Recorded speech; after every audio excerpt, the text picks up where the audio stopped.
welcome back, everyone. This is the second day of the digital workshop on the principle of justification.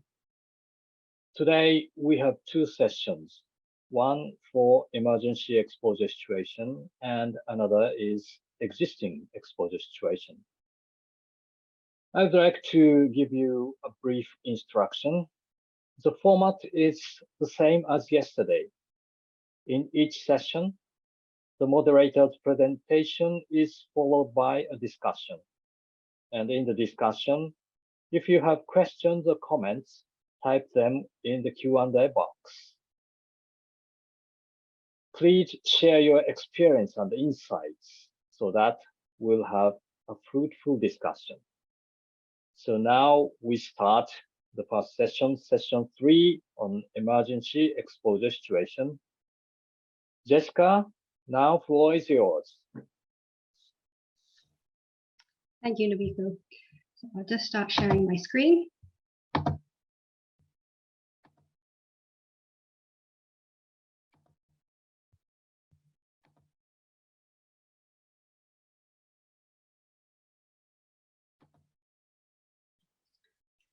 Okay, so a warm welcome to everyone. This is session 3, emergency exposure situation. This is for the ICRP task group 124 and the application of the justification principle. So this is our first workshop and it's the first session on emergency exposure situations. My name is Jessica Callan-Koftanova.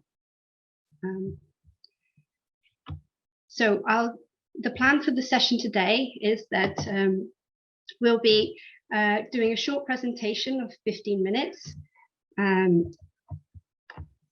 I'll then, for the remainder of the session, we'll be spending it on a discussion, and this discussion will be guided by 4 questions. And as Nobiko said at the start, to participate in the discussion, please use this Q&A, the chat feature on Zoom. So I'll start now with my presentation. As I said at the beginning, our task group is focused on the application of justification. And so essentially we want to understand how to do more good than harm. So how do we know we're doing more good than harm in an emergency exposure situation? What we have in a nuclear radiological emergency is that we typically implement protective actions to protect people from the radiation. And these protective actions include sheltering, evacuation, or iodine thyroid blocking. The problem is that, as we've seen after the Fukushima accident, these protective actions can have non-radiological effects associated with them. So what we saw was that there were health, societal, economic, or other effects. And so what we saw was there were even an increased rate of deaths after the Fukushima accident among the affected population. We also saw increases in morbidity.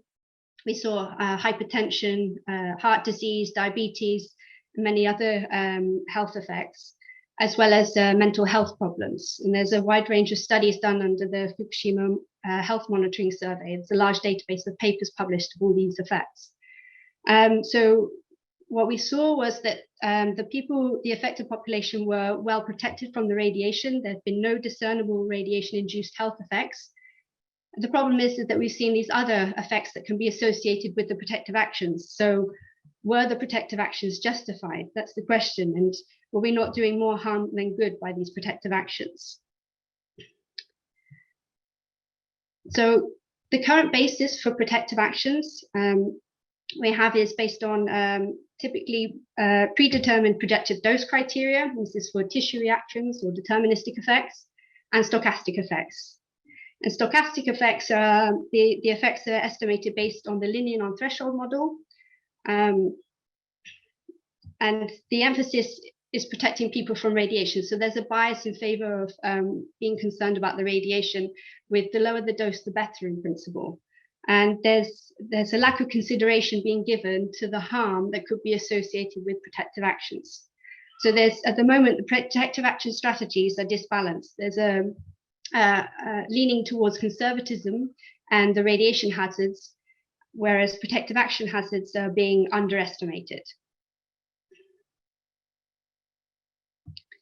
Now, current ICRP guidance on justification has two documents, 103 and 146, that are focused on, that describe justification in emergency exposure situations. So in 103, it defines justification as any decision that alters the radiation exposure situation should do more good than harm. And it states also that the Commission considers a dose rising towards 100 millisieverts will almost always justify protective action. And it also states that in a major emergency, an assessment based on health effects, meaning radiation-induced health effects, would be insufficient, and due considerations must be given to societal, economic, and other consequences. And in publication 146, it states that justification should take careful account of all non-radiological factors in order to preserve or restore the living and working conditions of all those affected. Now, the existing guidance clearly states that justification should be considered. The problem is that there's no process or system in place to describe how it should be done. And hence, that's part of the reason why this task group was established, to help to fill this gap in this system. Essentially, what we need to be able to do is compare the radiation risks with the protective action risks. So in current ICOP guidance in 103, there states that there's dose constraints and reference levels, and there are reference levels given for an emergency exposure situation. And greater than 20 to 100 millisieverts effective dose is the reference level for an emergency exposure situation. And it states that protective actions should be implemented unless they would be disproportionately disruptive. The problem is that there's no numerical guidance describing what would be or what could be considered disproportionately disruptive. We only have the guidance to define for the radiation protection. And what we saw after the Fukushima accident was that the reference levels were applied. The criterion of 20 millisieverts effective dose was used to determine where people would be required to evacuate. And this is the lower criterion in this dose range, and you can expect that something similar could happen in a future accident where the lowest dose in the range could be selected, and there's no consideration or there's no system to determine whether that's justified or not, because there's the perception that the lower the dose would be safer, whereas actually you're moving a larger number of people, up to 5 times more than if you'd have moved based on 100 millisieverts effective dose. And importantly as well, ICRP states that the individuals should receive information on the radiation risk, which takes me nicely to my next slide, which states that an important part of our work will be key stakeholders needing to be involved in the decision-making process. So at the moment, we're having experts presenting risks in terms of odds ratio, hazards ratio, or relative risk, among other ways. And the key stakeholders being the local decision maker or the public, who need to act and implement and apply justification, are not able to understand what these numbers are. So it's really important as part of our work to be able to present these risks in an understandable way so that they can make the informed decisions. So the question is whether to relocate or remain. So what could be justified? You could have a situation in a nuclear emergency where averting 20 millisieverts effective dose by relocating an affected population, or you could allow them to receive this dose and let them remain. What would be better, to allow them to stay or to move them? The question is, what happens if the protective action is actually more harmful? And we need to consider as well vulnerable populations, such as the elderly or those who are in long-term care. And that's how we need to ensure them to be doing more good than harm. Now, to give you an example of how justification could be integrated into the decision-making process, this is a table taken from a paper published in the Journal of Radiological Protection.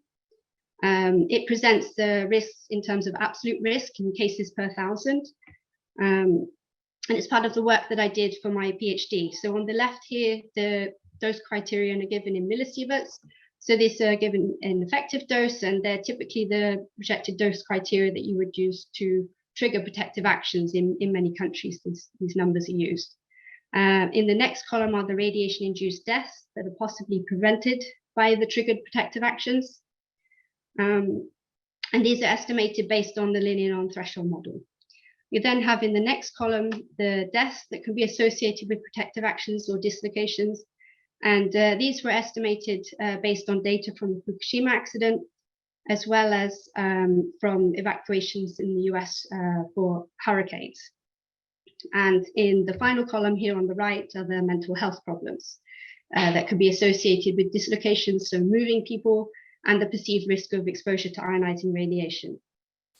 Now, the idea behind this tool is to be able to compare the risks from the radiation with the potential harm from the protective actions. So to give you an example of how it could be used, so here imagine again 20 millisieverts effective dose you use to relocate an affected population. So for the radiation-induced deaths that you would potentially avoid, you could see 1 among the general population. This could be 2 for the under 18, so 2 cases per 1,000. And then for the elderly, it would be a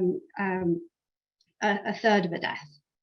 And those are estimated based on the linear non-threshold model. And it's important to note that cancer deaths below about 100 millisieverts are not consistently discernible, even after careful study of many thousands exposed individuals over their lifetime.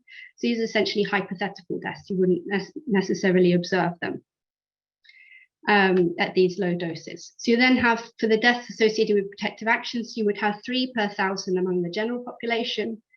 And then for residents of facilities in long-term care and the elderly, this is 17 to 60 deaths per 1,000.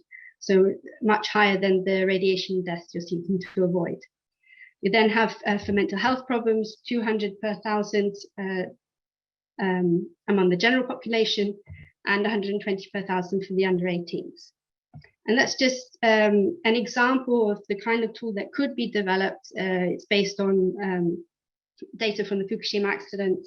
And the idea is to be able to present the risks in an understandable format. So I can put in the chat the link to the paper for you to read more about the details and the assumptions. So as part of the work for the task group, we developed some example scenarios. The idea was to identify scenarios where justification would need to be applied, would need to be considered in a nuclear or radiological emergency. So we have here a few examples that I'll put up on the screen. So we have whether to evacuate or shelter residents who are located around a nuclear power plant when there's severe core damage, whether to monitor and decontaminate the affected population, whether food restrictions will need to be implemented. So the idea is that essentially whenever a protective action needs to be implemented, it seems that this is changing the exposure situation, and that's why justification would need to be applied. So I'm showing you these examples because as part of the discussion, we would like you to think of different scenarios when justification could be applied in an emergency exposure situation and identify those that may need further analysis by the task group. That leads me to the first point in our discussion. So we'll be stopping the presentation now and we'll be moving on to the discussion session. And I'd like to ask you, the participants, to propose scenarios where you think greater in-depth consideration would need to be done by the task group. So which scenarios in a nuclear radiological emergency where justification would need to be applied do you think we should take a further look at? So thank you for your attention, and I look forward to hearing your thoughts.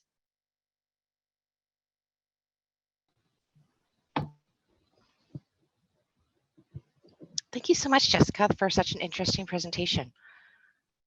We don't have any questions in the Q&A or comments in the Q&A, particularly for the scenarios that require in-depth consideration. So while people are thinking of those scenarios that they would like to propose, might I ask a few questions that came up about your presentation?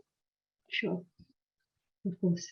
Okay, so the first one that we have is it would be interesting to compare the responses and consequences to the civilian population at Fukushima and 3 Mile Island with the organized evacuation at Chernobyl. Do you have any comment on that? So just to understand the meaning of the question, it would be that like in terms of the level of like how safe it was, or how well organized it was, the evacuation, or just that's what I think is meant by that question, or how do you? I took it to mean more about the data points that you had provided in your paper, and if you could do the same analysis for 3 Mile Island and Chernobyl. But if I could ask Alan Calvert to perhaps put your hand up and unmute and perhaps elaborate. Yes, is Alan Calvert there? Would he mind? Yeah, he's got his hand up, unmuted. Please go ahead, Alan.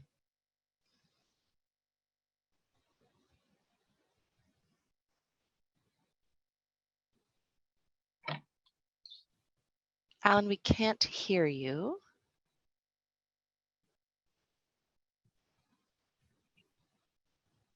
Oh, connecting audio. One moment. Alan, please go ahead. Thank you.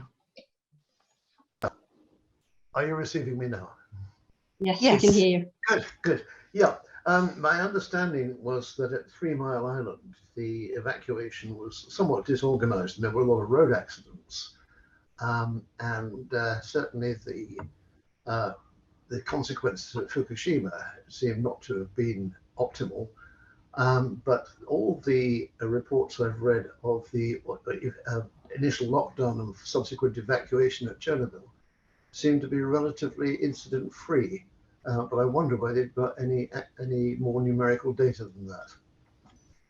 Okay, so you mean the actual act of the safety of moving people, like during the evacuation, like whether it was safe or not to move, like in terms of traffic accidents and so on. My understanding was there was an initial lockdown followed by a military evacuation by military vehicles, which was rather better organized, I gather, than 3 Mile Island. I just wonder whether they've got any actual data on that. Yeah, I think there is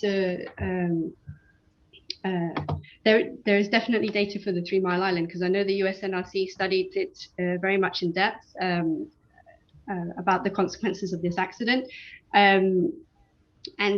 I, as part of the paper, I did look at generally what the USNRC looked at for road traffic accidents, and they found that in these types of evacuations, it's actually people are much more cautious, and in general, it's comparable to normal traffic accidents. But it was for the 3 Mile Island was somewhat chaotic, I think, because there was a lot of uncertainty from the regulatory body about whether to evacuate people or not, and then they did subsets of the population. So they had women and pregnant women and children to move and to leave the area, and then everybody left, and it caused a lot of chaos, I think, because if it's unsafe for them, then everybody thinks it's unsafe for everybody.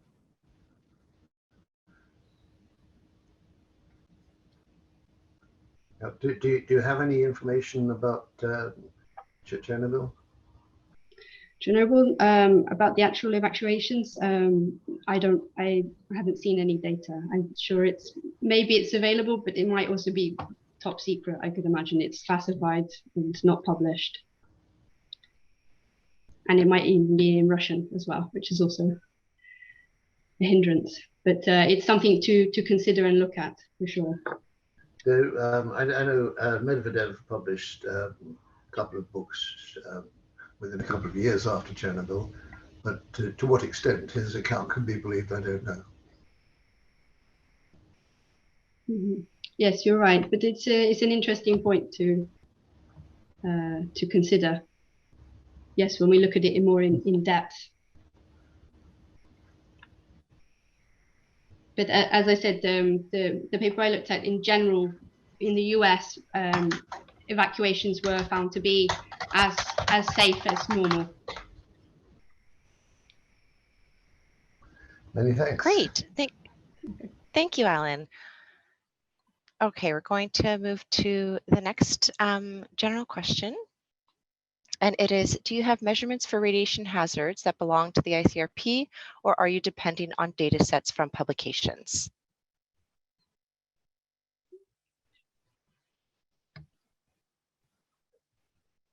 Okay, so for the to explain for the radiation hazards, what I did was, I used the numbers from ICRP because it's based on this linear non-threshold model, and I used the coefficients there for the different age and sex groups. You can consider the risks that way. So not from a different set of publications, it's from ICRP. That's how the radiation hazards were estimated. Great, thanks for clarifying that. Okay, our next question is, what is an important number in radiation protection? Can one say it is effective dose? So this is from an anonymous attendee, and I'm wondering if it is number or unit that they're referring to. Yes, I think unit, important unit. Yeah, I mean, for when you're talking about stochastic effects, you need to use the effective dose. So yes, that's useful for in that case. But if you want to look at overall harmful radiation effects, you also need to look at absorbed dose and the equivalent dose to the fetus in particular, because that's usually the most sensitive when you're looking for health effects in an emergency. So my answer is yes, effective dose, but you also, for stochastic effects, but for deterministic effects, you need to use other doses. So the organ doses. Yes. Great, thanks so much.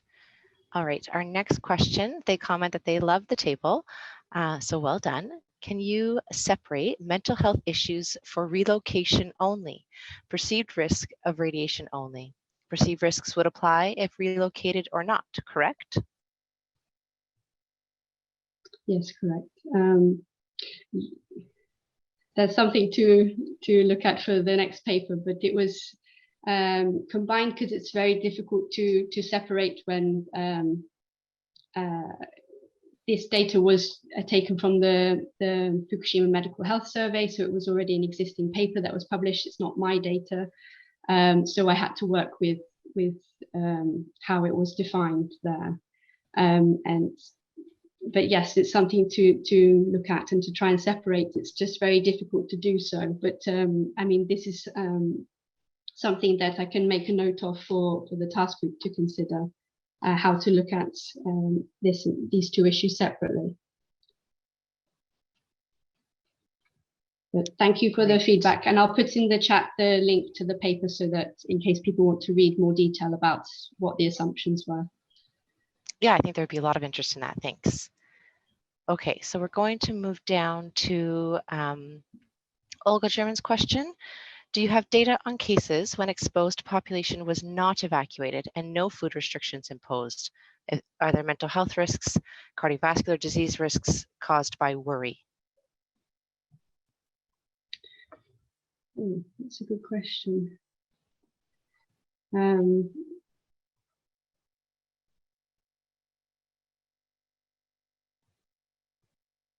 But this may be a question for my colleague Toshimitsu Honma. Maybe he knows about some existing papers on studies done on exposed population that weren't evacuated.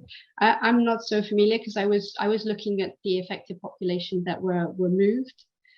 But if I'm not aware of any studies, but maybe Toshimitsu Honma knows of some. Do you know of any, Toshi?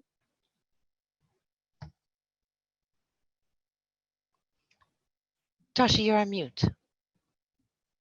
I'm sorry, I cannot catch the questions about this. Can I see that question once again? The question is whether or not there's any data on cases when exposed population was not evacuated and no food restrictions were imposed. Are there any mental health risks or cardiovascular disease caused by worry?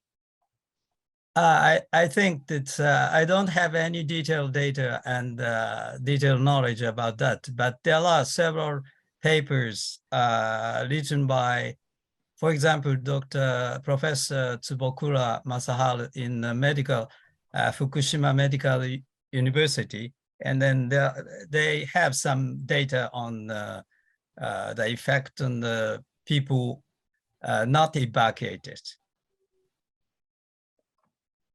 Great, thank you so much. If you we can share that. Go ahead, Jessica. I was going to say we'll get that for you, and we can share it in the group. We can get you a link and share it. Great. Yeah, and I do think that there might be a few other papers from Chernobyl on cardiovascular disease from stress, but I'd have to find those ones. So from a scenario idea, a stuck radioactive source inside tools, not shields, for example, well logging tools, was noted by one of our attendees.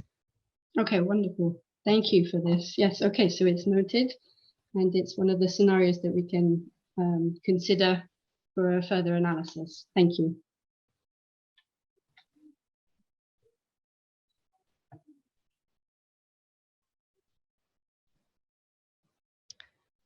So looking at our next scenario, are you interested in a wireless power technology, nuclear fallout monitoring system?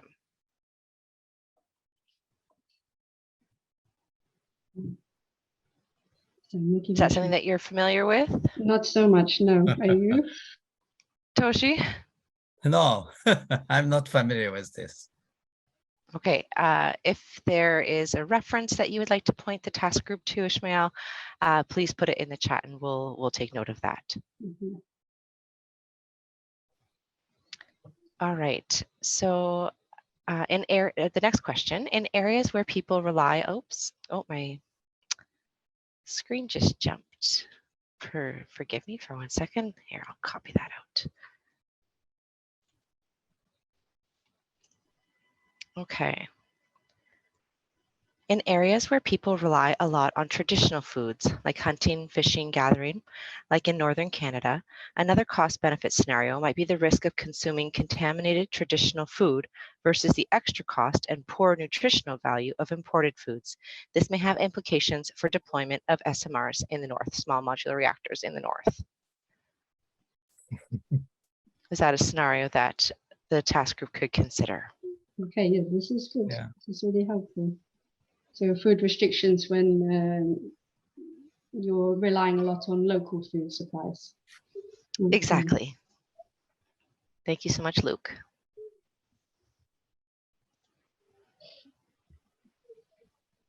Oh, and we just have a very nice comment. Superb presentation. Thank you. Good to see a comparative numerical approach to the non-radiation risks. Much appreciated, Alan.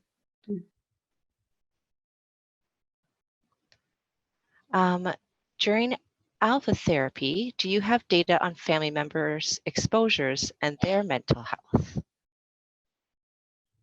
This is for medical applications, is it? That does seem to be in the medical application, but we could also bring that to our task group. Okay, I'm looking into it.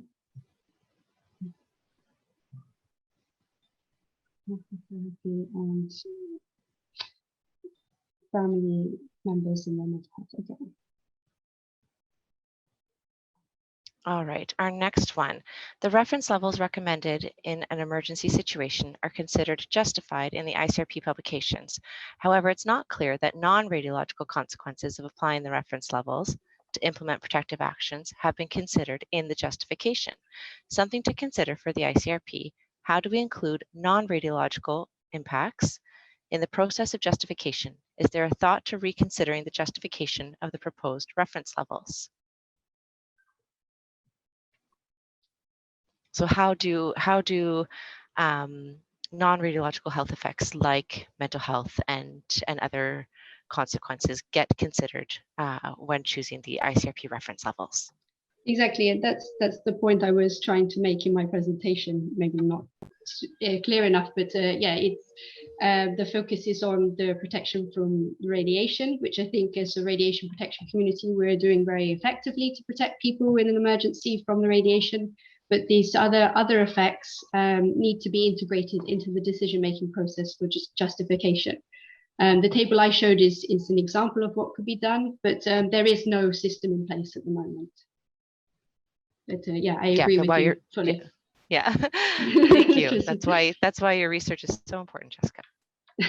Okay, and from Todd Smith, we have a reference provided to the task group from the NRC, and it goes through various analyses of evacuations. Okay. So that's noted, Todd. Thank you so much. So a comment, the difference between the radiation and non-radiation preventative actions seem to be so great that would it ever be justified to evacuate? Do you want to comment on that? Well, so that's why I wanted to create such a tool, so we could sort of look at this in more detail and allow the decision maker to evaluate it in that way. Yes, it does seem that way. For the lower doses, I would agree, yes. Maybe at higher doses, we can say that we need to look more carefully at whether the radiation is more of a concern. But for these lower doses that are typically being used for triggering protective actions, it does seem that it's questionable whether you would need to evacuate for these low doses, because the harm from radiation would not be observable among the affected population, but these other effects would be. Great. So this is a very interesting. Oh, please, yes, Julian, can I say something? One things I'm deeply thinking about how do we apply the justification for the protective action in emergency, and usually Jessica shows that in discussion slide there are several scenarios, but those are the one specific protective actions like evacuation or sheltering or food restriction. Is that this kind of protective action is justified or not? But I think the justification issue should be applied not in the one single specific protective action, but we should apply the justification of the combined or whole protection strategy. Protection strategy where we define is not only one specific protection, but the several kinds of combined, taking into account the space from the nuclear power plants or nuclear facilities, and also the timing, the phase. So that's this kind of justification of protection strategy should be applied in the emergency planning at the preparedness phase. So we don't think that during the emergency, it's very too difficult to justify one specific protective action during the emergency. So we should deeply consider the justification issue should be applied in the during the preparedness phase for the whole protection strategy. That's my comment to this our work. Great, thanks, Toshi. So I have another scenario suggestion here. Does the scope of this effort cover non-NPP events such as terrorist use of radiation dispersal devices or transportation events involving highly hazardous alpha-emitting radionuclides? Right, so that was the purpose of this discussion, was to draw our attention to other scenarios. So my research was only on light water reactor accidents, but yes, it should be broader and cover all types of nuclear radiological emergencies, including those described here by the participant here. So we would like to include those within the scope as well. Great. Thank you so much for that suggestion. We'll add both of those.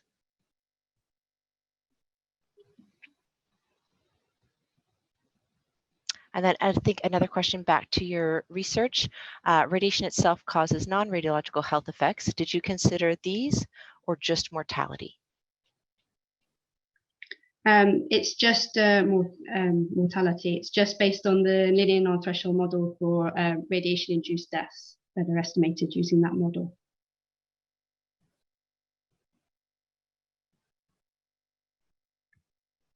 Okay, and now back And to Jessica the and scenario. Julie, Jessica and Yes. Julie, sorry for intervening, but we are running out of time, so it may not be possible to answer all the questions. So how about moving on to the next question, the second Sure. question?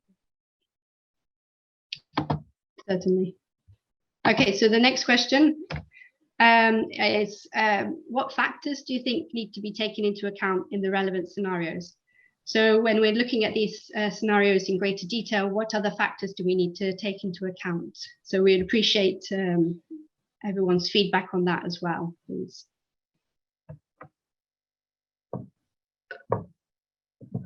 Is there any thoughts?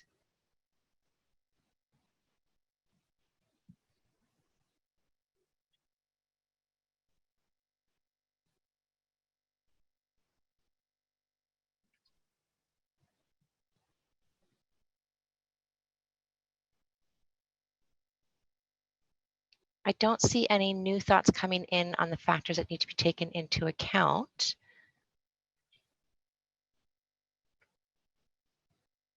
Okay. And while we're waiting for those to come in, I'll just mention one more on the scenario with a pulse neutron generator.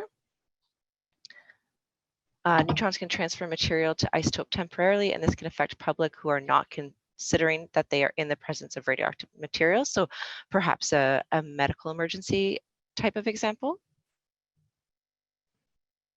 So say again, sorry. Oh, sorry, that question disappeared. That's right. Yeah, because I was trying to read it. It was a medical. Yeah, it was a but we'll tack it under the medical emergency option. Okay. I'll include that for emergencies. Okay.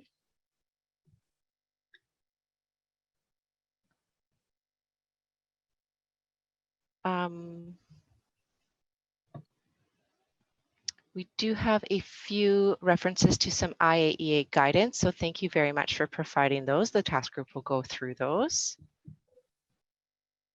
And this is for factors that need to be taken into account. I've seen a few comments come in that have concurrent emergency themes. So for other factors to be taken into account, a big one is concurrent emergencies. For example, if we had to evacuate a lot of people in April 2020, the odds of a COVID outbreak in evacuation centers could have easily outweighed the risks from radiation.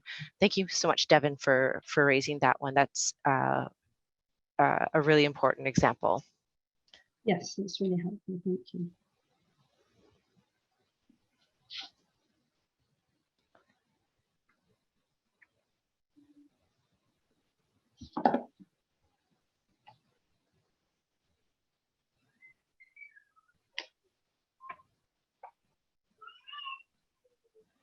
Oh, another factor to perhaps take into account. It seems to, jumping around here. Let me copy this.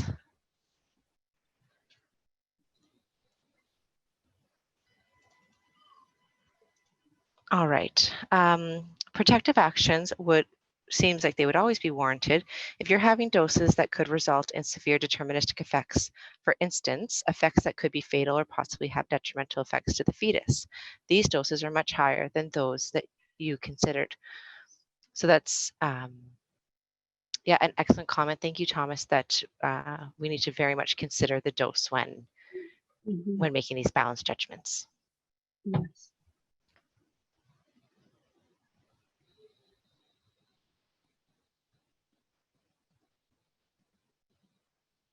Oh, and another other factors comment, very similar to the comment about COVID, is a concurrent natural disaster. So we'll put that under other factors to consider.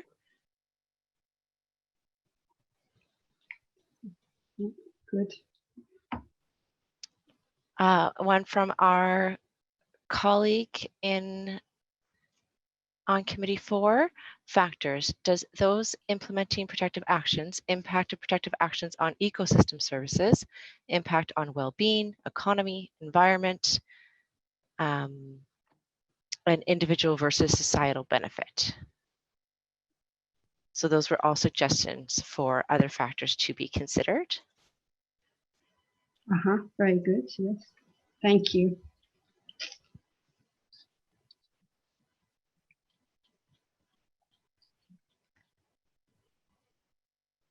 Another factor that's being mentioned, one of the factors is the level of training, specifically the practical part of the training on the specific emergency training scenario.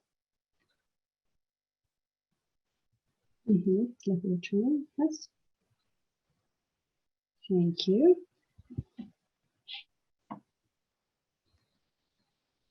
Another factor to be considered, my apologies, this is going a little bit difficult with all the questions coming in and the suggestions, so thank you. The minimal or no release scenario. So if there's fuel damage with containment intact, should be given careful consideration. This scenario could easily lead to unnecessary public protective actions. So I guess that goes to the justification, and is this warranted? Okay. Yes. I would say now we might, because we have about 20 minutes left, we use maybe 10 minutes on the next question and then 10 minutes on the other question, and then absolutely sort of balanced out. So you can keep writing these factors that need to be considered, but we'll move on to the next question to help spread out the time. So the next question is, what areas of expertise and stakeholders could provide additional insight?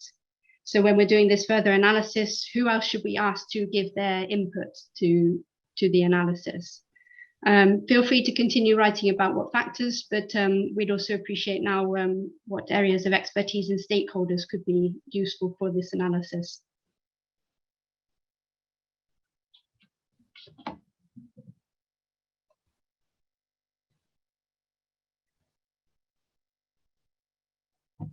While we wait for those to come in, an interesting question. What types of metrics could be used to assess and evaluate protective action effects, which are non-health related, like disruption of social and economic life, loss of school cycles, stigma? Yes, these are really difficult things to measure, but yeah, they need to be quantified. It's a really good point. Yes.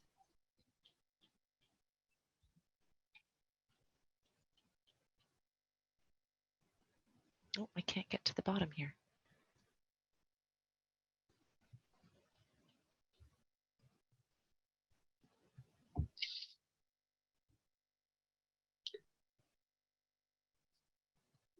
And while we're waiting for some to come in about the areas of expertise and stakeholders, a suggestion is to consider some public health factors such as population characteristics with its disease burden within vicinity of the nuclear radiological premise, availability of healthcare services, and medical response team. So that's an excellent comment. We'll take that under advisory. And with regards to this specific question, our colleague from Canada, expertise needed, translators, interpreters. Communicating risk in an emergency is key to the mental health and psychosocial health. There are populations that use languages that are not highly technical and may not have words for radiation, radiation dose, etc. So relying on the community for those expertise.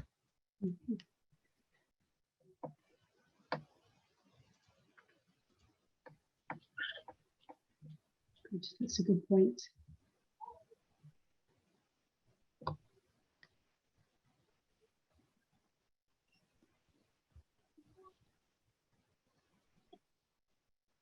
Okay, we've got another expertise one here.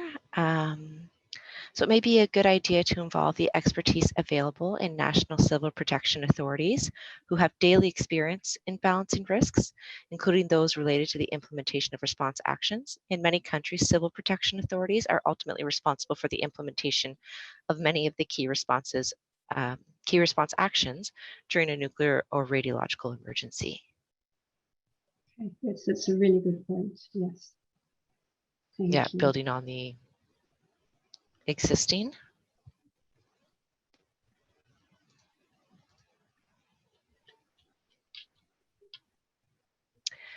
Oh, another great comment for what could exist within the community.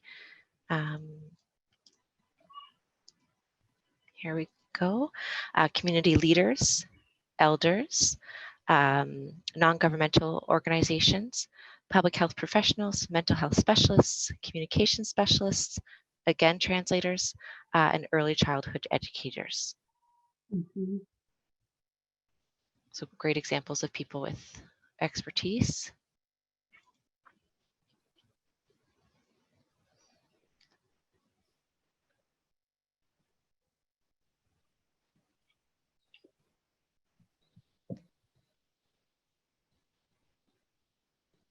Oh, I just saw 2 comments about local medical experts.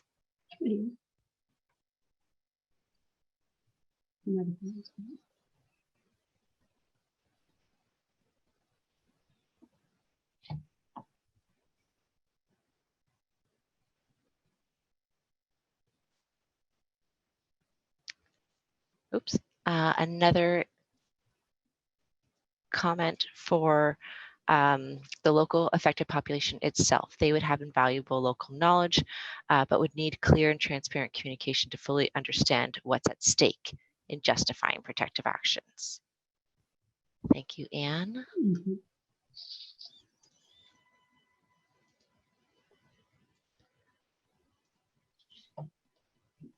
Oops.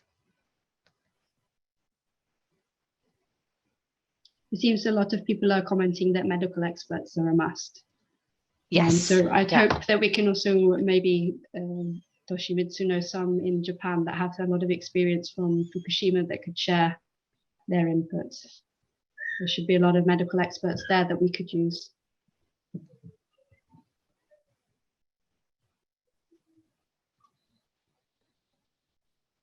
Oh. Okay. If you want to move to perhaps the next question, I think that we could get people started on that, and then we could accept more. If anyone has anything to add on the expertise for stakeholders, they could obviously please keep typing. Okay, sounds good. So the 4th and final question is, what guidance would be helpful to improve the application of the justification principle? So if anybody has any ideas of what kind of guidance could be developed, what would be useful in their experience, if anyone has experience trying to apply justification in their protective action strategy, what kind of guidance do they think would be useful? Mm-hmm. Comments come in for the target audience for such guidance could be first responders.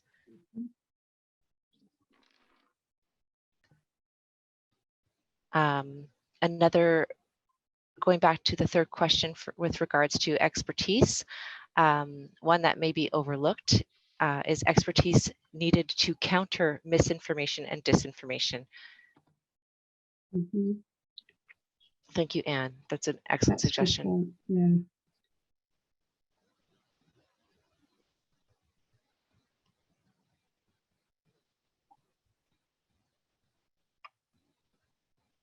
So I'll read a more general comment.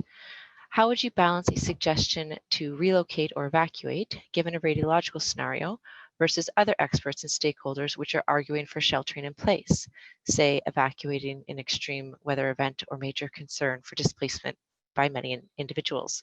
So that's applying the application of the principle of justification. Was it a question? Sorry. Yeah, like Or- how would you balance a suggestion to relocate, evacuate versus shelter in place? What sort of things do you think could be taken into account? Yeah, I mean, of course, they said about the weather, of course, would also be a factor to consider. But the idea is that they wouldn't be deciding this, as Toshi said, at the time. Like, you would hope that it would be part of the strategy in advance of an emergency, where they've considered all these some different scenarios where this issue would be raised, and this would be taken into account when deciding whether they need to shelter or evacuate, so that they can balance all the different factors. But you can see the complexity of the issue as you start thinking about it and coming up with these different scenarios. So it's a good point, and a way of a process to decide on it we need to be developed. But this is exactly the kind of scenario that we would need to consider. Great. Another comment with regards to guidance, guidance directly for the general public regarding the safe relocation, food supply, as well as the transportation that's available.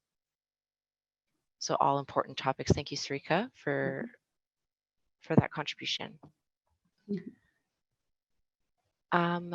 More on guidance. So perhaps I'm going to copy this.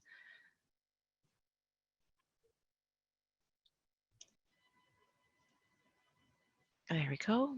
So a common unit of detriment to compare radiological versus non-radiological impacts. Reconsider the ICRP work on the dollar per sievert value in the 1990s, which looked to apply a dollar per sievert value for the implementation of ALARA. Guidance on all of the factors listed from question 2. Position paper on the real risk of radiation exposure versus immediate risks in an emergency, and guidance on communicating risk in a nuclear emergency. Justification only possible if there's a reasonable understanding of radiation risks.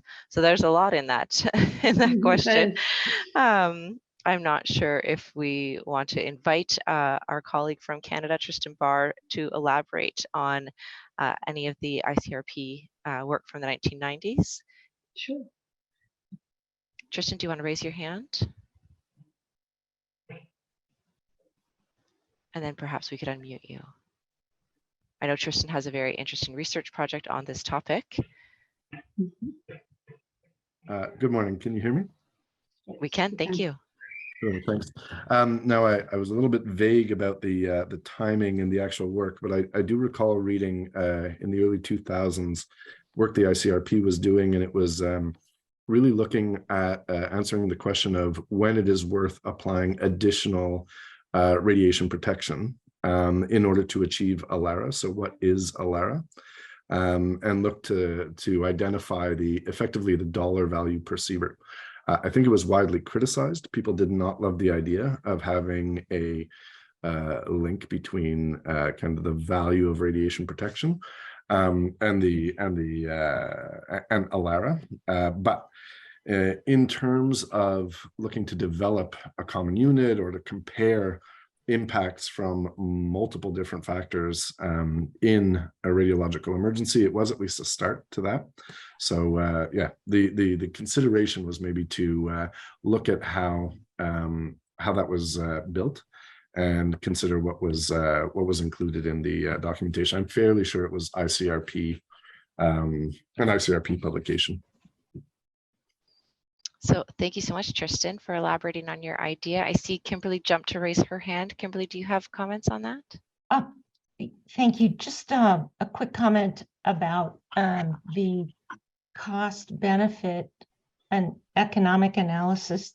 There was a document in the ICRP a number of years ago, and that is no longer in favor, that type of analysis, when we're talking about human health. And in fact, in medicine, and I mentioned it yesterday in my presentation, we use cost effectiveness analysis and we use QALYs. I know that there's also groups using DALYs for detriment. So that is something that was discussed in a paper in the Fit for Purpose ICRP document. And So I appreciate Tristan bringing that up. And certainly, you know, we want to not look at, you know, dollars for health. It's not appropriate. We want to use, you know, a health detriment or a health benefit. And I appreciate that. Thank you.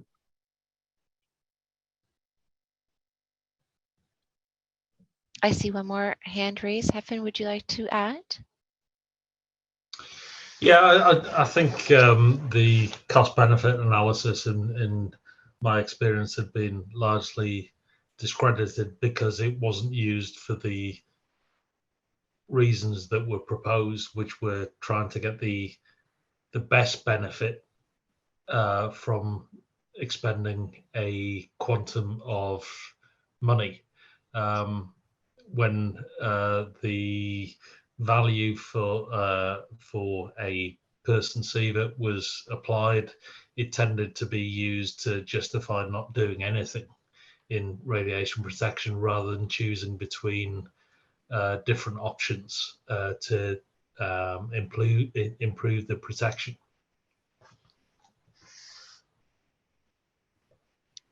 Great, thank you so much, Hefin. I would also say, just to add, sorry to interrupt, but just to say that also it's meaningless if we're going to use a system for the key stakeholders, the public or decision makers, to apply it. I mean, this kind of way of communicating the risk is not really understandable. I mean, maybe within our community we can understand it, some people, but I think most people don't really understand how that can be useful for applying justification. I don't think. So I think there must be another way to do it. Great. So going back to the question on guidance, we need more guidance on what optimization means in an emergency exposure situation. Justification, as described, makes sense, but ICRP and IAEA guidance on optimization sometimes seems to tell us we should take more aggressive protective actions than would be justified, which would lead to more severe non-radiological impacts. Right.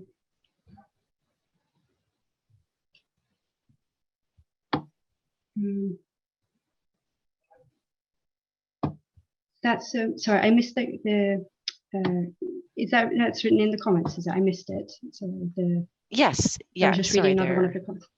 Oh, that's all right. So I'll read this one for you again. We really need more guidance on what optimization means in an emergency exposure situation. Yeah. Okay. Yeah. I think. Yeah, because people find it's a bit confusing maybe about optimization and justification, and we saw this a lot also yesterday in some of the comments. So it's something to discuss within the group. But yeah, there seems to be a bit of confusion about those two principles. So I agree. There is some confusion about that. It's all noted. Right. And thank you. Another point to note for the task group is that a key to preparedness is engaging the community in advance of a scenario. So there's trust and strong relationships built between people and officials. Collaboration, communication, and engagement prior to the event is critical. So I think that's a point we're all striving for. Yes, agreed.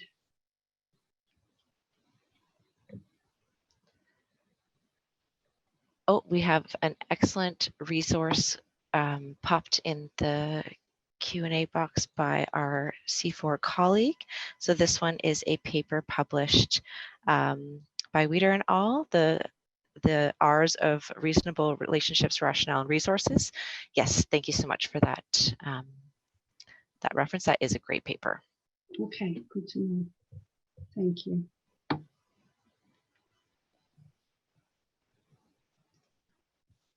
Okay, and I have another comment on guidance here.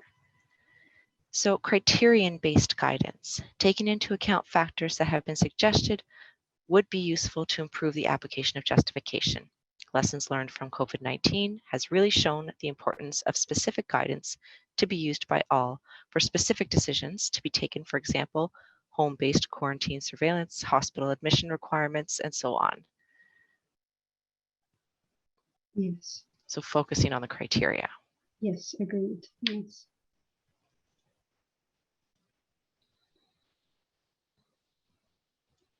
And this is building on, this next comment is building on what Kimberly had just mentioned, with the effect on the quality of life be a gauge for justification. Yes, of course. It's just how to measure that or quantify it is the issue. But yes, definitely, that should be part of the that should be a part of the process in applying justification. It's just how to integrate it into the decision-making process. But yes, quality of life is for sure should be a consideration.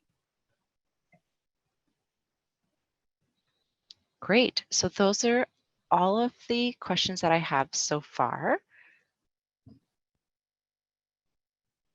Good. And then I think we're also nicely on time as well, because it's 3 o'clock. So don't want to keep people longer because we've got another session starting as well. So it's good that we're wrapping up things on time. I can put in the Q&A. I can put during the next session, I'll type in the link to the paper, and we can try and get you the paper that or the name of the expert who published that Toshi was mentioning on those who remained, the studies on those who remained and didn't have food restrictions implemented. Then we can wrap things up now. I'll just move to the final slide to say thank you very much for everyone's participation and contributions today. It was a really interesting discussion. The next steps for us for this this group will be to reflect on what's been your inputs, and then we're having a in-person meeting later this year. And there's also the ICRP symposium that is taking place in November. So there's a dedicated session on justification that Nobika will be chairing. So please keep a lookout on the website. We'll be requesting abstracts and stuff for you to participate. So to continue the discussion there. So thank you very much. And Toshi, do you have anything else to add perhaps? No, I don't have any points. So thank you very much. Okay, thank you. Thank you, Jessica and Toshimitsu. And I'd like to thank all the participants for very interesting discussion, for your proposals and ideas. It was very informative for the task group.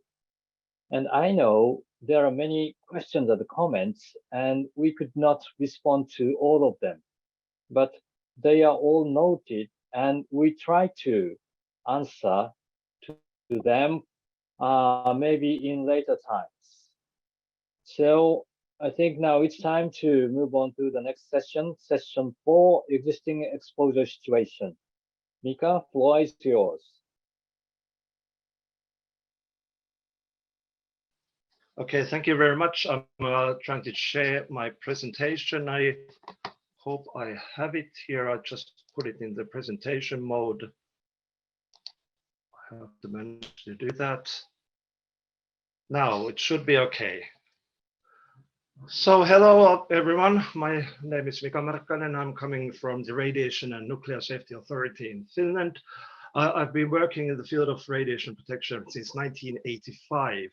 That means just before the Chernobyl accident, and actually in the very first years, I was very much dealing with the consequences of the accident in Finland. We certainly got our portion of the cesium, and in the very beginning it was almost an emergency exposure situation, but very soon it turned into the existing exposure situations.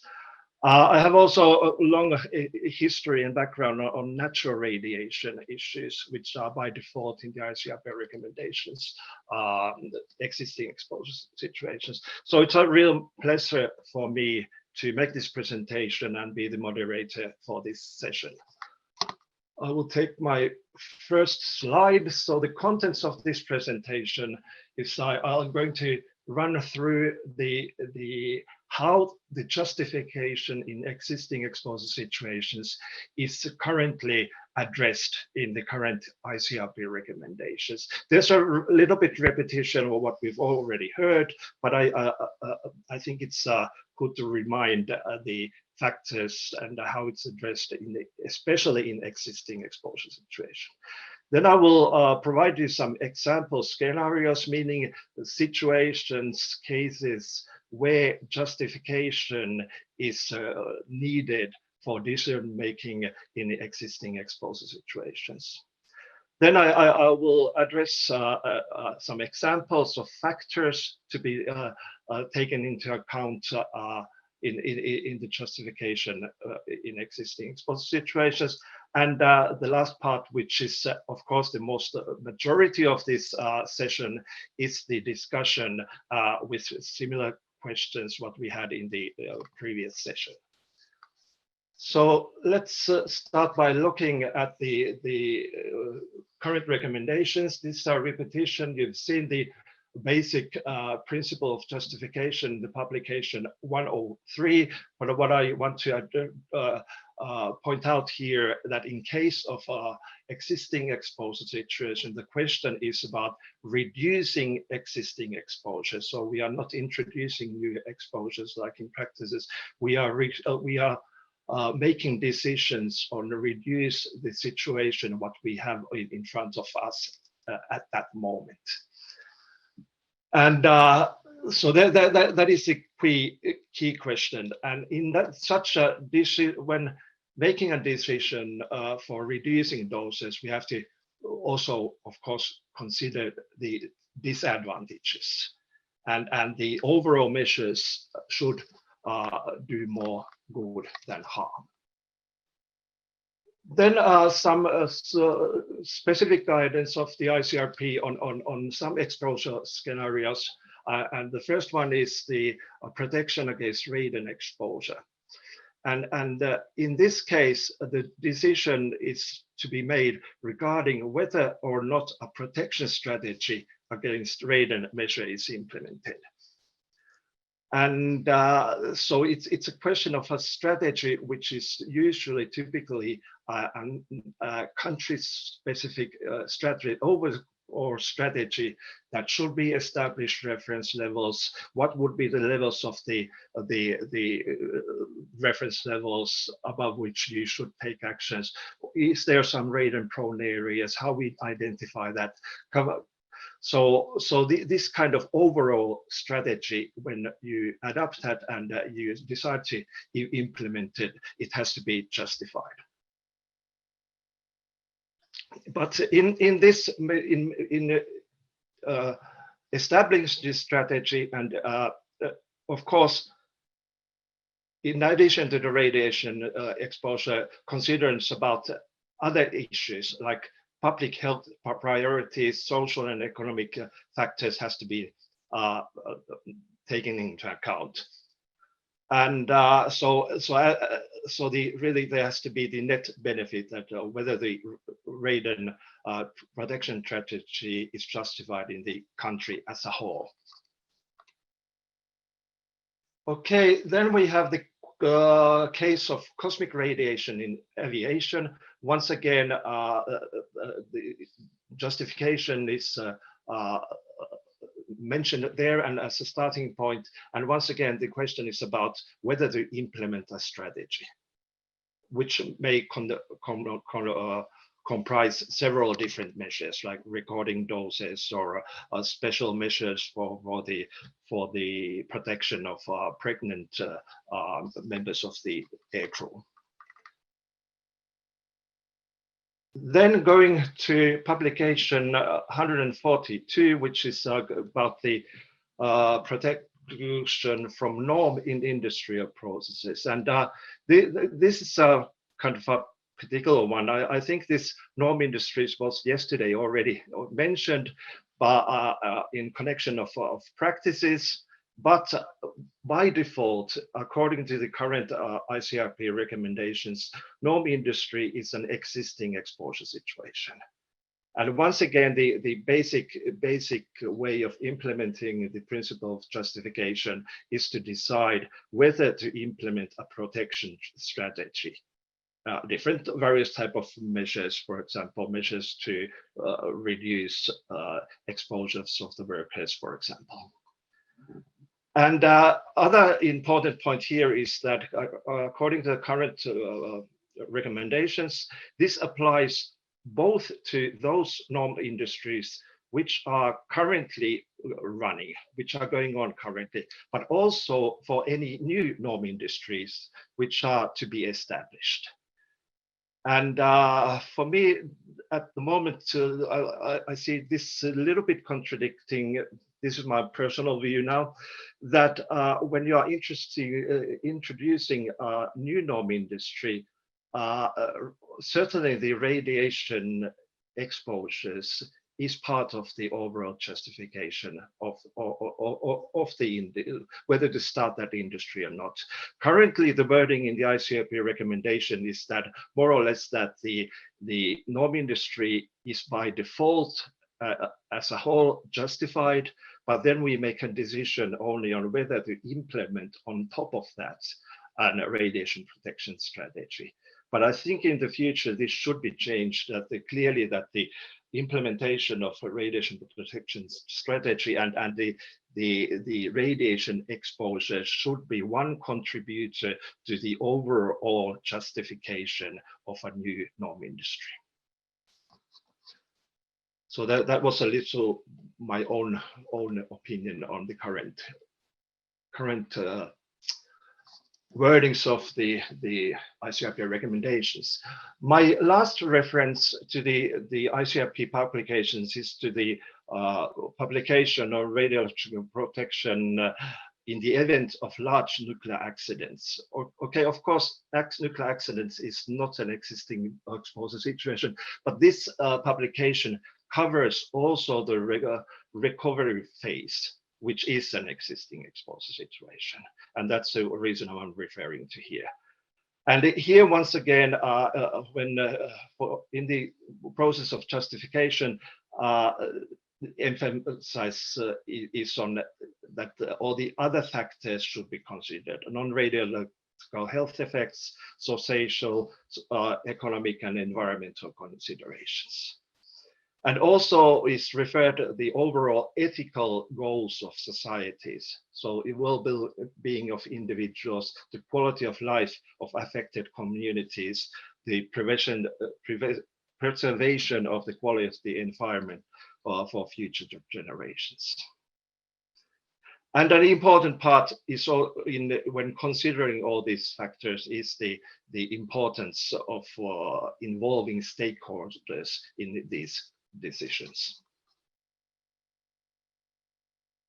Then let's go to example scenarios. So what are typical cases where justification should be considered in existing exposure situations?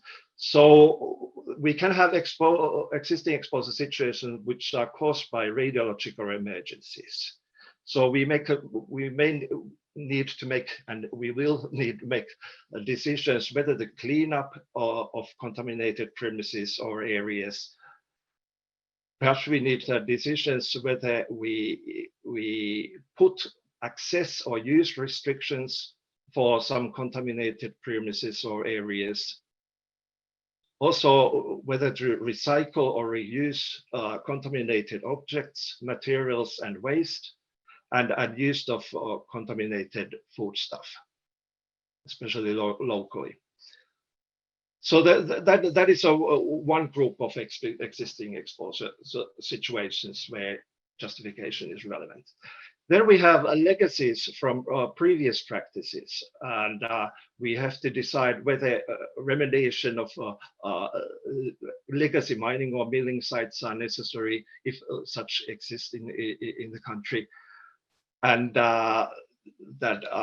whether to use premises with remaining contamination from disused or legacy practices. These are just some examples. I have another slide on the example scenarios, and here we have the radon in dwellings and workplaces, and which was mentioned already directly in the ICRP guidance, and of course other issues on natural radioactivity and natural radiation, and these include drinking water, if drinking water includes high levels of natural radionuclides, which is the case in many countries, including Finland. And building materials, other commodities containing natural radioactive substances. Then, of course, the norm industries that was mentioned already, and the cosmic radiation in aviation, and possible areas with high natural background radiation. Then just some examples of factors to be taken into account, and this is slightly repeating what we have heard in all other sessions, but so the first question is, of course, the level of exposure of individuals before and after the remedial measures. And there we will have or might have both occupational and public exposure. So if we decide to make a remediation act, then we'll have remediation workers who will receive some dose. And then the advantage goes to the public exposure, so their exposure will be smaller. So this might be cases where there's a kind of a balance between that, which is really the best option, and how to balance these two. Then are the public health priorities. This is especially in case of radon. What is the overall goals of our national radon action plan? What do we want to achieve with that? Then I mentioned here the fairness in the distribution of advantages and disadvantages, including future generations. So if we decide to remediate, somebody has to pay for it, costs go somewhere, and the advantages goes to, for example, the local population. But if we don't decide that those who would otherwise remediate can let's say avoid these costs, but the disadvantages will remain to the people, and this might be considered unfair. Then there's the fear of radiation, stress, impact of mental health, which was mentioned also in the previous session, and disturbance to normal life and uncertainty of future. So if we take some actions, it certainly disturbs our life, and if we don't take action, there remains certain uncertainty that what is this dangerous also still in the future. And then there's of course what are the overall costs and available resources and infrastructure. For example, for waste management, if we decide to clean up big areas which result in vast amounts of waste, what to do with the waste is one part of the overall justification consideration for such cleaning activity. So this was my very short presentation, and now we can go to the questions for discussion. And actually, these are the very same questions which we had on the previous sessions. So what are the scenarios? What factors should be taken? How can experts and stakeholders be involved, and what guidance would be helpful? And I would appreciate especially your feedback and from your experiences, and what type of scenarios you have had, what kind of factors you think need to be addressed, and what kind of guidance you would wish to have. And the more we get this type of feedback, the better. This is the objective of this workshop, that you to advise us how what we should address in the possible future guidance. Okay, with that, I stop the presentation.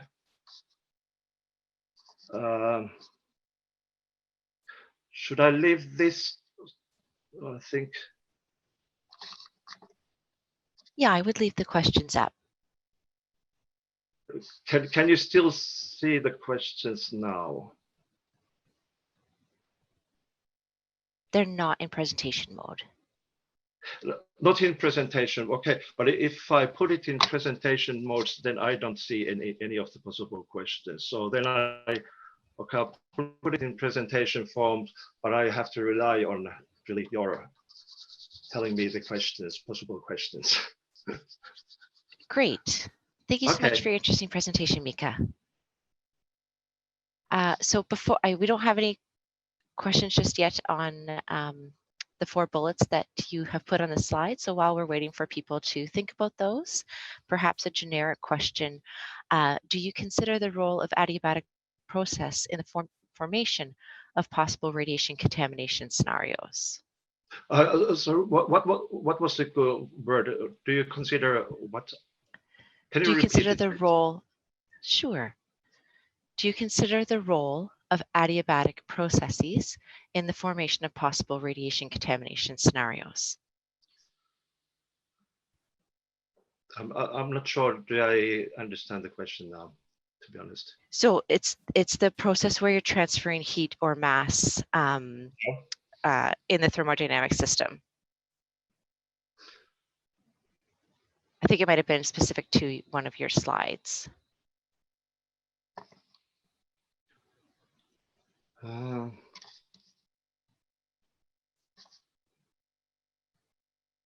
Perhaps, Ismail, if we could invite you to either elaborate on your question in the chat or raise your hand while we're waiting for questions to come in. Yeah. And while we're waiting for that, we do have a comment for Norm Industries. We should consider the tools contaminated with Norm, the tools themselves. Okay.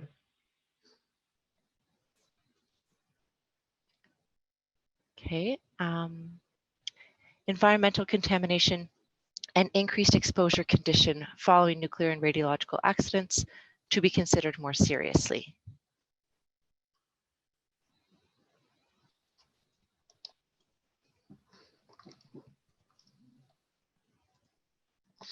So with regards to the scenarios, someone has made the comment, exposures that follow an emergency exposure situation with non-trivial radiological consequences. Oops.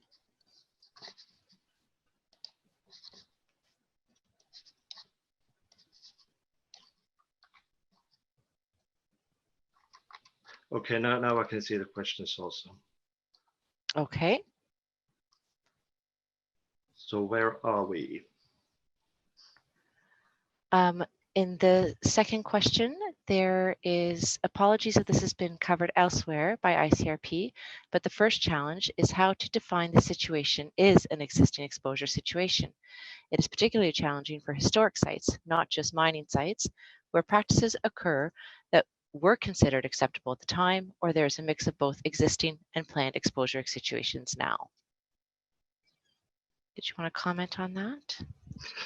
Well, can I comment from my practical experience as a regulator? It's at least in our case, it's very clearly defined that what is a practice, and if it's a practice, it has to be licensed. And if it's not a practice, and if it's not emergency exposure situation, then it's existing exposure situation. So existing exposure situation is everything else which is not a practice and which is not an emergency exposure situation. Everything else. Great. Thank you so much. All right. For the next question, how to address the fact that different countries and societies may come to different conclusions regarding justifying activities or exposure situations based on differences in culture, societal values, or economical situation? I think that's obvious, and because the other factors, it's not only radiation protection, which and other levels of exposures, which is relevant. The other factors are as relevant or even more relevant, and if these other factors in another country is different, then of course your protection strategy is different. And you can end up having, for example, in case of radon, you could have totally different reference levels, depending on your overall situation, what are the levels of exposures, and what are your resources to take care of it. So it's obvious that this will differ from country to country. That's my opinion. Great. So our next question is, we need distinct guidance on how to deal with contamination by small radioactive objects compared to larger area contamination. Very low possibilities of receiving high doses compared to high probability of receiving low dose. For example, relating control using risk compared to control using dose as a criteria. Okay, I think this is just a proposal for us to think, to be considered. So, sure. Yeah, thank you very much for that proposal. I'll move on to the next one. So, initial question, when does the existing exposure situation start? After a large nuclear or radiological emergency. It is after the termination of emergency response. This is in consideration of public exposure due to emergency situation versus existing exposure situation following an emergency exposure situation. Yeah, I think this is an everlasting question where there is no right answer. Once again, I can say from our experience, and we have decided that it's even it's put in the law that it's a decision of the government. In case of if it's a widespread fallout situation, for example, which covers parts of the country, then it's ultimately a decision by the government or the regulatory body or whatever, how it's defined in your country. I would assume that this may be different in different countries. Great. So with regards to the scenarios, do you consider norm industries, not just norm itself, but norm industries as an existing exposure situation? My personal view is that if we are starting a new norm industry, and if the anticipated levels of exposures are above reference levels, in which our case it would be 1.0 for occupational exposure, for example, then I would consider it a practice which should be licensed and regulated as any practice. But this is contradictory now what I'm saying compared to the current ICRP recommendation, which considers all norm industries existing exposure situations.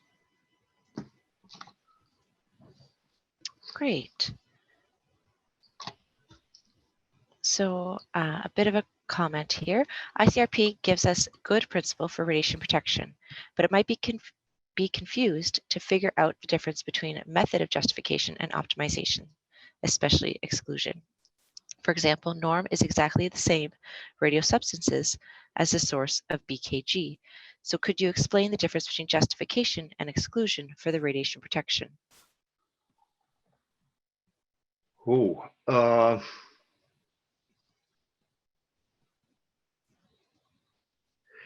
For exclusion, we exclude from the scope of our legislation and regulations everything which we really cannot manage. We cannot affect the levels of exposures, but then everything in which we can do, something to reduce the doses either beforehand by considering it a practice or in existing exposure situation to take remedial action, then they should be within the scope. So exclusion comes in my mind only in the cases where we don't achieve anything by trying to do something. Great. I'm not sure whether it answered the questions totally, but if not, please we invite the person to expand in the comment box and see if they want to have a discussion. So moving on to the next question from our C4 colleague Daniele. Did you discuss in the task group if how galactic radiation exposure of general public, not professional astronauts, during future space missions could be justified? Not specifically yet, but most likely it will need to be taken on the table. Yeah, very good suggestion, Daniele. Yeah. All right. This one's kind of touched on all of the different talks, all the great talks that we've heard. Since fear-induced stress may have real long-term health consequences, can the ICRP recommend public policy measures to encourage popular acknowledgement of low-risk alternatives that may involve radiation exposure to known non-radiological risks?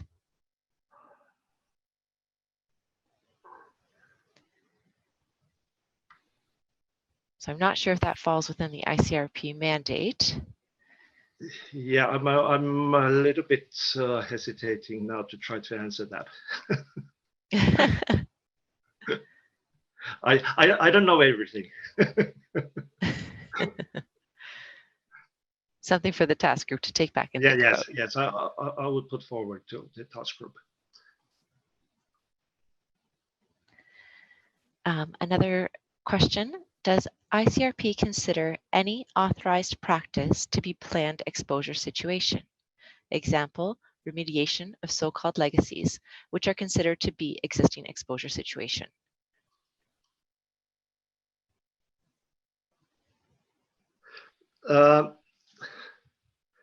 I think it goes the other way around, that if it's a planned exposure situation, then the assumption is that it would be regulated, either notified or registered or authorized. But in addition, at least once again, I have to talk from my own experience, that we also authorize, for example, remediation work if the reference levels would be exceeded.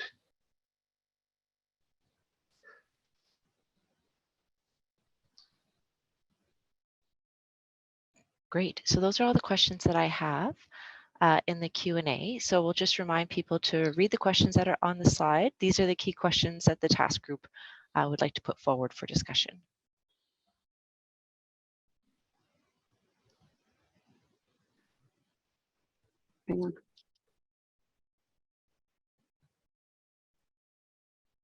So we have a comment that has come in, and I'll read it for you. Yeah. In response to the clarification regarding existing versus planned, it is not clear, and many member states struggle with this, and there is no universal definition of a legacy site. For example, there are sites that were not regulated at the start of operation, but regulation was brought in at a later date, or regulatory criteria has changed over time, not just mining sites. Cleaning up these sites to a planned situation criteria may not be justified. This subject needs discussion within the task group. Yes, a good comment. Let's take it on table. Nobuhiko, you wanted the floor. Yeah, thank you. So there are many comments and questions regarding the difference between planned exposure situation and existing exposure situations.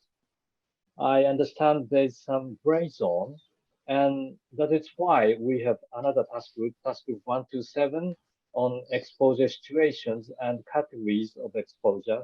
Now discussion is going on, and so we expect those issues could be clarified in the future. Thank you.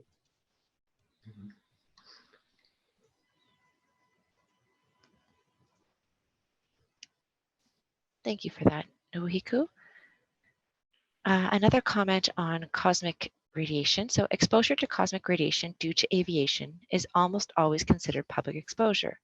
If a radiation worker is a frequent flyer for the purpose of traveling in relation to their job, is it a tantamount reason for justifying protection strategy of at least personal dose monitoring and might be considered an occupational exposure?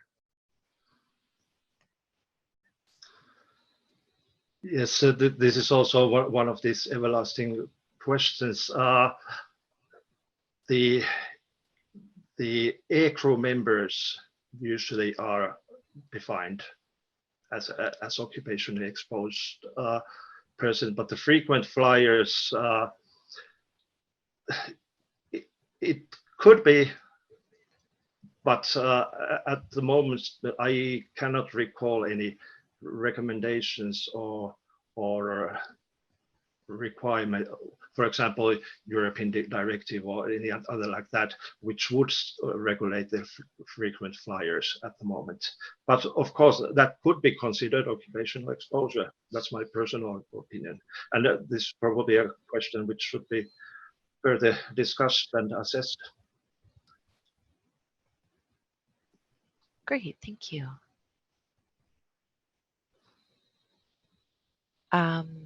A very specific question. Do you actively monitor existing exposure sources in Finland or just keep track of them and estimate their radiation output? What level of monitoring do you recommend for existing exposure? Yeah, what is going on at the moment is that we are making a fairly large assessment on the current kind of sites or potential cases where we have an existing exposure situation, which would deserve perhaps some further monitoring or action. But there's no some kind of systematic monitoring, depending what is the meaning of monitoring in this case. But we do think that we have an understanding of what the existing exposure situations and cases are in Finland, and we are working with them. Great, thank you. So the next one, how do you account for dose to biota compared to dose to humans when making decisions on taking action, bearing in mind different radiological target and end effects? Example, population versus individual health effects. At the moment, my competence is not sufficient to try to assess the biota. I don't have any experience on that, so I leave this to the group to consider. Okay, and if anyone has any expertise in this, please feel free to answer that question in the Q&A, and I can read that or invite you to answer it. Oh, whoops. All right. The next question, there are established decision-making processes for the management of contaminated land, which factor in a wide range of safety, social, environmental, economic, technical factors. I would recommend ICRP look to the published good practice from the contaminated land industry, particularly the conventional contaminated land and redevelopment industries. I can provide references if required. Okay. That would be much appreciated. And this is our colleague, Kim Bain. So please, Kim, if you could provide references, the task group would appreciate that.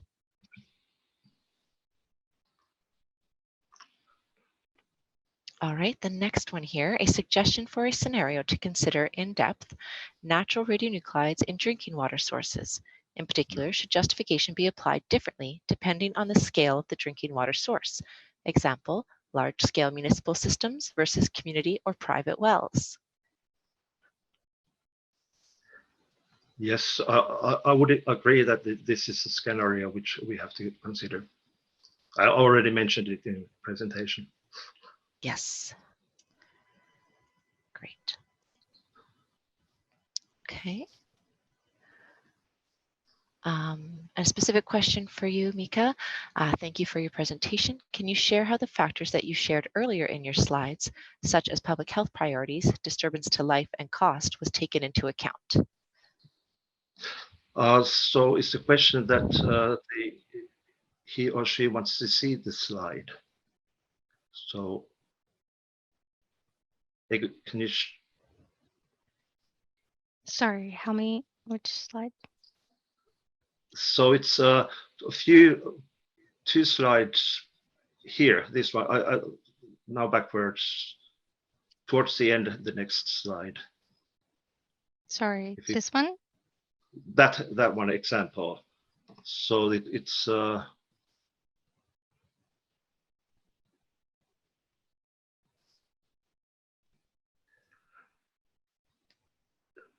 I listed these factors just let's say based on my own experience and based on what I've read and etc. So the intention of this slide was just to give some examples of factors which might need to be taken into account, and so whether they consider any of these or each of these in the scenario, it depends on the scenario, and so at the moment as such, they are not being taken into account anywhere at the moment. These are just examples for when you are doing your justification assessment. These are some examples of factors you might wish to consider. That's the purpose of the slide.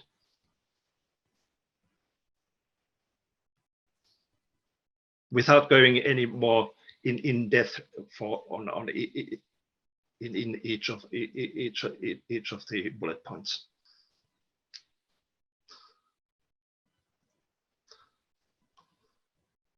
Thanks, Mika. Thanks, Charlotte. So the next question or comment: in the current system of RP for existing exposure situations, we often talk about justification of protection. What about developing on the justification of exposure, such as space tourism, Chernobyl nuclear tourism, etc.? Yes, in all these cases, which are also mentioned here, the space tourism and Chernobyl, it is the question of justification.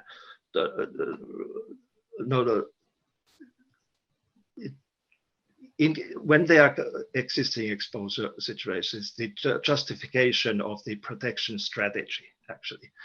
And so what type of measures we should. So I don't make a, now I lost the question in front of, I don't see it anymore, but the different scenarios mentioned in the question, I didn't make a difference between them. It's about the same issue in each of the cases. Yeah, same issue, space tourism versus Chernobyl nuclear tourism. Yeah. It's the same case. So whether to implement a protection strategy or not.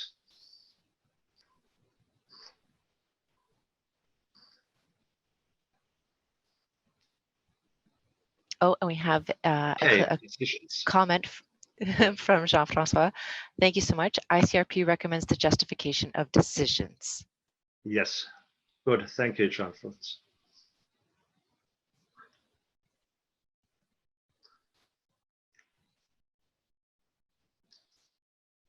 All right, those are the only questions I have so far.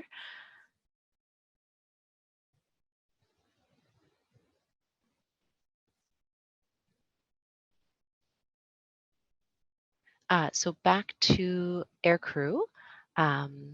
We've got a question from Nadir. The ICRP considers aircrew to be exposed to cosmic radiation on their jobs. Furthermore, there's ISO 20785 standard on dosimetry for exposures to cosmic radiation in civilian aircraft. How does the ICRP assist member states to implement radiation protection strategy for aircrew? As I mentioned in the presentation, there's a separate guide on the protection of aircrew and in aviation, and I was not involved in that work. So perhaps if there's in the group someone who knows better this part, perhaps wants to comment on this. I'm not sure. Kimberly, please. Thank you. I just wanted to bring people's attention to two references in ICRP. One is the ICRpedia has the ICRP publication 152 on air crew, and also an explanation for lay public on aircraft and the cosmic radiation. So that, I think, covers the question. And you can go to that. They're open source, so they're free for anyone to take a look at. I put the link, the Google link, in hopefully the question answer. I don't know if Julie, you have that, or if it didn't get in fast enough before you answered it.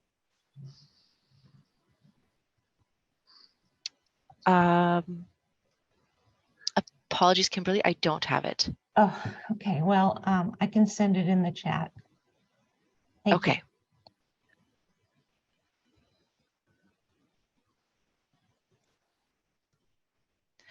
All right, we're going to move on to our next question.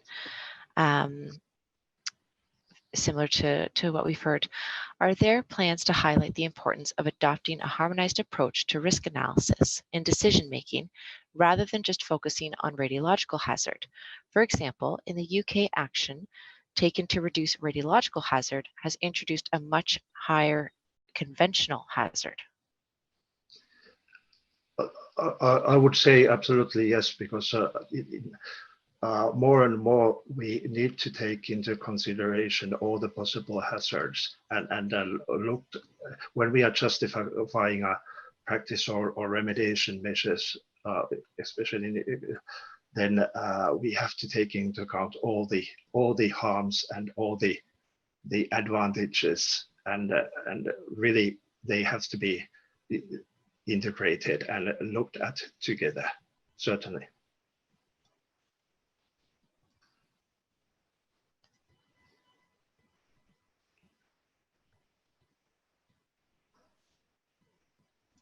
All right, I've shared the link from Kimberly into the chat for everyone on radiation and aviation.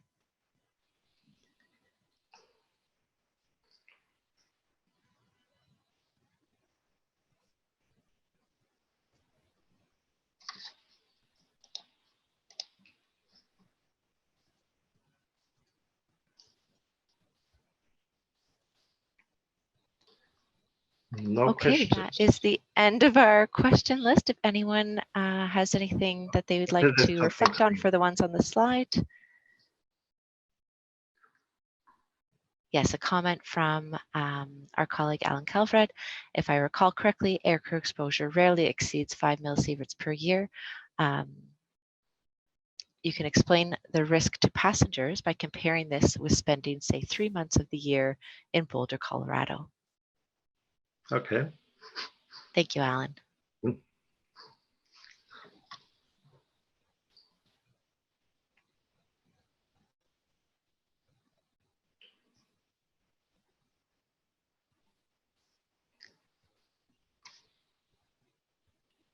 And we've been given some IAEA references by our colleague Nadir. Thank you so much. The task group will have a look at these.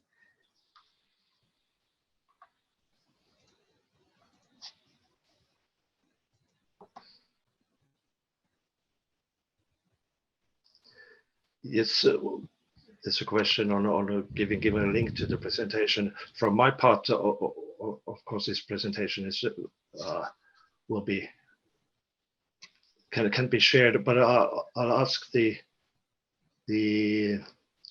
perhaps Julie or someone else can tell that what is the policy in this. So whoever agrees to probably have, they will be shared. yeah, so we'll share whatever slides people agree to share, and the recording of this will be up in about a week or so. Okay, good. Kimberly. just a quick answer to Alan Calvert that the doses for aircrew and passengers is 6 microsievert per hour. So you could, compare that to living in Boulder, which is twice natural background. So I don't know, 3 months, I'd do a year, so it's 6 millisieverts. So it's millisievert versus, 6 microsievert per hour. I'd have to go compare that, but that just gives you an idea of what it might be. Thank you. Thank you. Thanks, Kimberly. And a supportive comment by Kim Baines that they agree with Wayne's comment and Mika's response regarding a holistic approach to decision making. Thank you. I think we're on board with that. Thank you so much.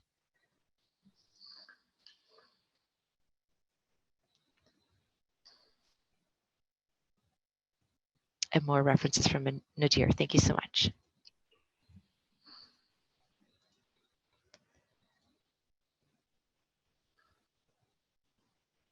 Okay, does anyone have any burning questions or comments on the key questions that are up for discussion?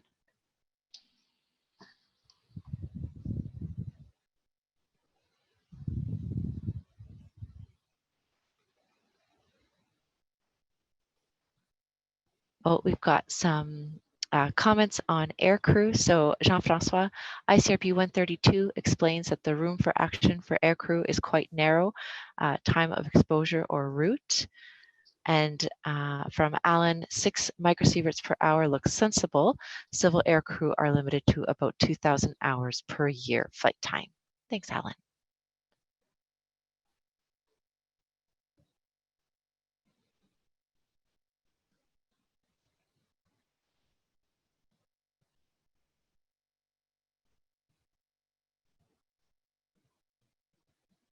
Give it a moment for anyone to toss in those last minute burning questions.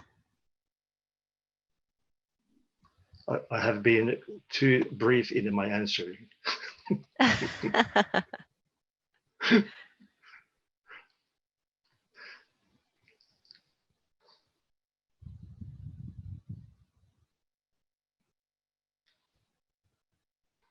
Or you have been very comprehensive with all of the scenarios that you have in your category. It could be. But please take the opportunity to give us further feedback on what are your expectations for this working group.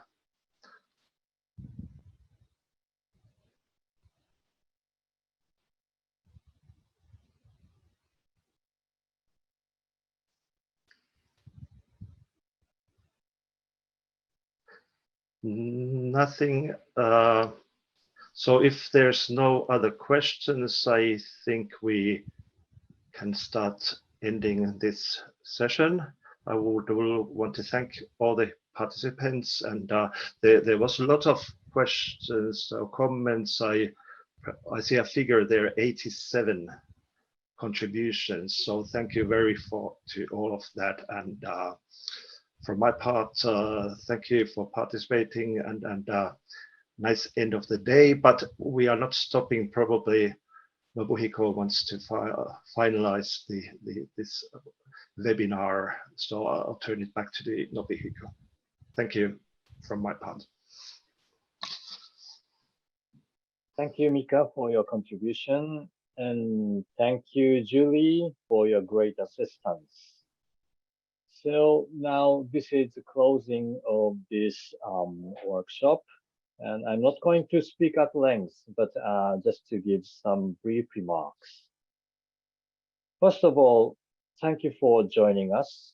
Yesterday, we had more than 300 participants, and today, less than that, but still, we had more than 250. I'm glad to have so many people in this workshop, but it was not easy to moderate the discussion with many people live. So my apologies for the inconvenience you experienced. But still, we received many questions and comments, and all of them are meaningful for the task group. As you understand, judgment of justification can never be straightforward. It will vary depending on the circumstance and country, and may change with the times. It is not ICRP's business to argue whether a decision is right or not. We should lay emphasis on the framework and process of decision making. And in that context, communicating with a wider audience is important for the task group to broaden the perspective and to have a balanced view. I would like to thank again for all the questions and comments. And final message from me is an announcement of the next opportunity for discussing this issue. If you are planning to visit Tokyo for the ICRP symposium, please join us in the session of justification scheduled on November the 8th. And now I would like to say goodbye to you all and hope to see you in Tokyo. Bye-bye.